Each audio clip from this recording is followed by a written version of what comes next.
finally, we are at the end of a wonderful two-day conference, and to just give us some closing remarks, please welcome to the stage Claude Marx, who is from CSSF.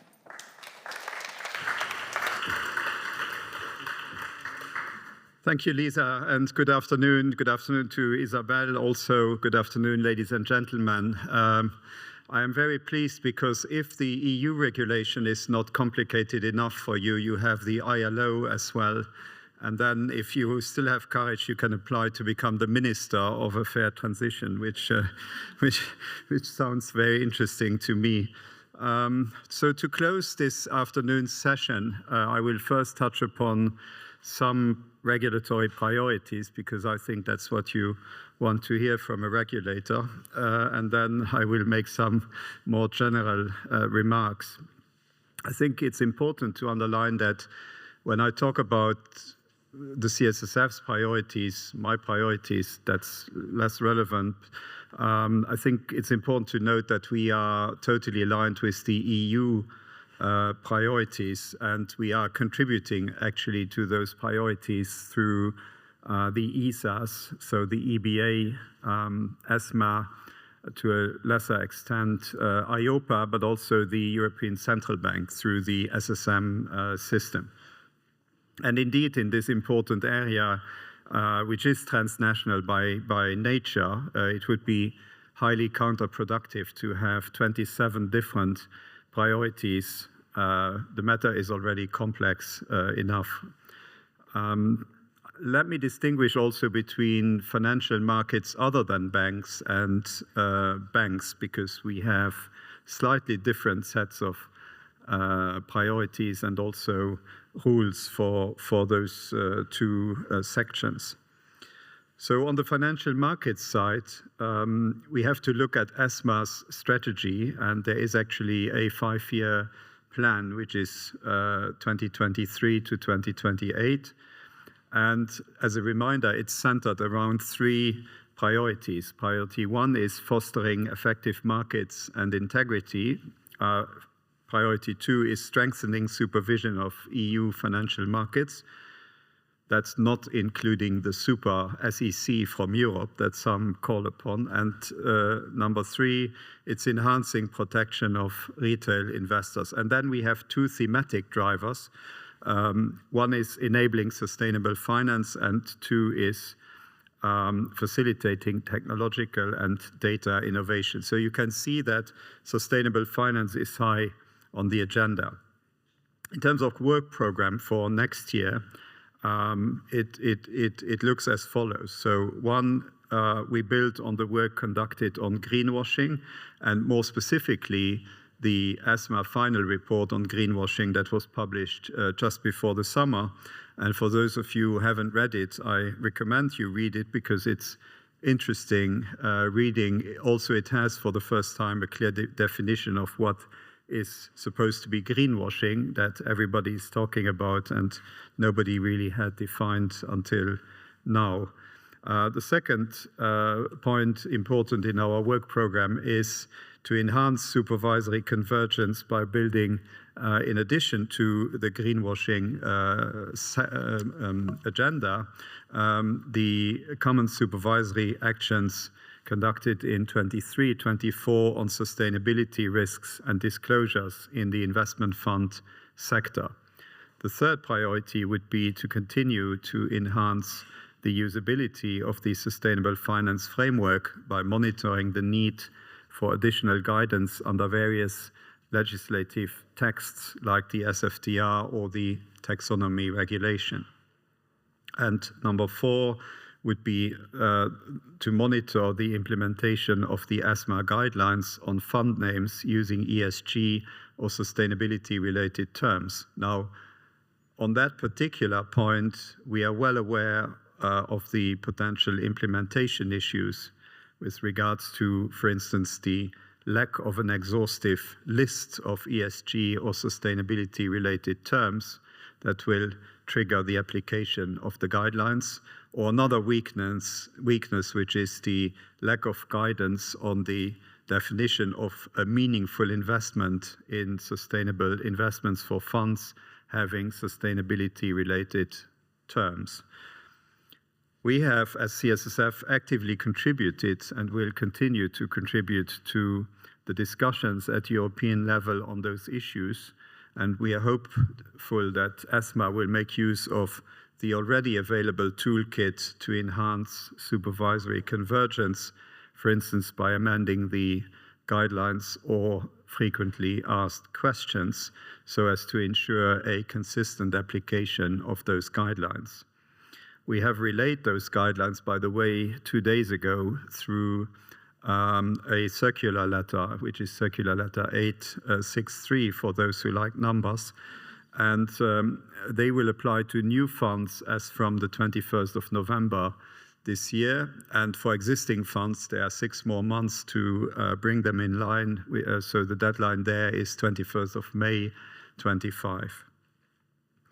In February this year, we have published a report based on a thematic review of issuers' sustainability statements on the eve of the CSRD entry into force with regards to their 2022 climate-related disclosures. The gap analysis performed between current reporting and the new requirements showed that significant improvements are still needed in this area. The sustainability reports drawn up under the new regulations will of course be closely examined in the years to come to ensure that transparent, high-quality information is ultimately available to users. Another point worth mentioning in this space is a currently running common supervisory action on the collection and matching of retail clients' sustainability preferences when providing MiFID services. And here the aim is to get further insight on where our market stands, what are the pain points faced by the industry, by you, and what best practices emerge in Luxembourg. We will provide the results to ESMA by May next year and expect the final report only to be published by the end of next year, but that is going to be interesting reading. We have the results of another common supervisory action on sustainability risks and disclosures conducted last year and this year, and we have observed an overall satisfactory level of compliance by the sampled investment fund managers. It's fair to say that investment fund managers have and are still deploying efforts to continue to enhance their compliance with the SFDR provisions, and this in a context where the framework is constantly evolving and still requires clarification regarding still some key concepts like definition of sustainable investments, consideration of principal adverse impacts, just to give 2 examples. However, there is still room for improvement, mainly on the integration of sustainability risks in the decision-making process, on risk management, and compliance of pre-contractual disclosures and product website disclosures. And there will be more detailed communication on this from our side shortly.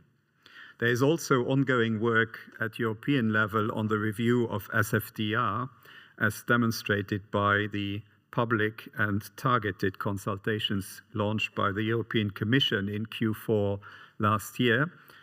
There's an ESMA opinion, and there are joint ESA's opinions on the assessment of SFDR. This is actually very important, and those are important acknowledgements, actually, of the weaknesses of SFDR. For example, being used as a labeling regime with no clear definition of sustainable investments. The main proposals here are the introduction of a product classification system based on regulatory categories, for instance, sustainability and transition, and also sustainability indicators to help consumers navigate the selected ESG products. We should have simple categories with clear objective criteria, and we should also phase out the definition of sustainable investments under SFDR so that the taxonomy becomes the sole reference point. This is a very important step to get clarity or get more clarity in this jungle of sometimes conflicting concepts or difficult to understand concepts that are not helpful. And we as CSSF, we strongly support this work, and we hope that the necessary clarifications will be brought to the regime to be fully effective. I had the opportunity last week to meet 6 representatives from DG FISMA, from the Commission, and I also conveyed this message. And in this respect, actually, the EU should consider the important labeling work that LuxFlag has been doing for the past 18 years, because your labels are well understood by both professionals and by investors, which is not the case of Article 6 and Article 8 and Article 9, and that are constantly now being reclassified. So that's for financial markets outside of banks. As far as banking is concerned, the management of climate-related and environmental risk is also one of the European Central Bank's supervisory priorities, and hence also our priority here in Luxembourg. And let me name 4 main lines of action here for banking. One is a targeted follow-up on shortcomings identified in the context of the 2022 climate risk stress test. Another one is a review of the bank's compliance with and alignment between implementing technical standards on reporting and Pillar 3 disclosure requirements related to climate and environmental risks. A third one is deep dives on banks' capabilities of addressing reputational and litigation risk associated with climate and environmental related commitments. And the fourth one is targeted on-site inspections on climate-related aspects, either on a standalone basis or within planned reviews of other risks like credit risk, operational risk, or business model review. Now, under CRR3 and CRD6 that will become applicable in one of next year or the following year, all banks, even at an individual basis, will have to draw up transition plans to manage ESG risk under the prudential framework. And for large or listed banks, those plans will need to be consistent with the sustainability commitments that banks undertake under other pieces of union law, such as CSRD. Moreover, the assessment of those prudential plans will be integrated in the so-called SREP process, the supervisory review and evaluation process. Also, ESG reporting requirements will apply to all EU banks with proportionality for smaller banks. Luxembourg banks at individual level, even if they are subsidiaries of EU institutions, will be within scope. The EBA is working on the future ITS, so the implementing technical standards. And for example, information on greenhouse gas emissions of corporate exposures and the energy efficiency of mortgages received as collateral is expected to be required. I also take the opportunity here to remind you on the application of a circular letter from 2021 called 773, for those who like numbers, on the management of climate-related and environmental risks. We expect that Luxembourg banks have made the necessary adjustments to comply with this circular by the end of this year. Now, having said all this, after a long day, I acknowledge that the sustainable finance framework is complex and also that it's evolving rapidly. Not all is clear, not all is perfect. I've given some examples here of things that need further work or definition or clarification. Now, NCAs like the CSSF have an important role to play in supervising the implementation of sustainability-related provisions by industry participants and also in combating greenwashing. But all actors in the sustainable investment value chain have a key role to play to ensure that the ESG promises and ESG claims made to investors are being kept.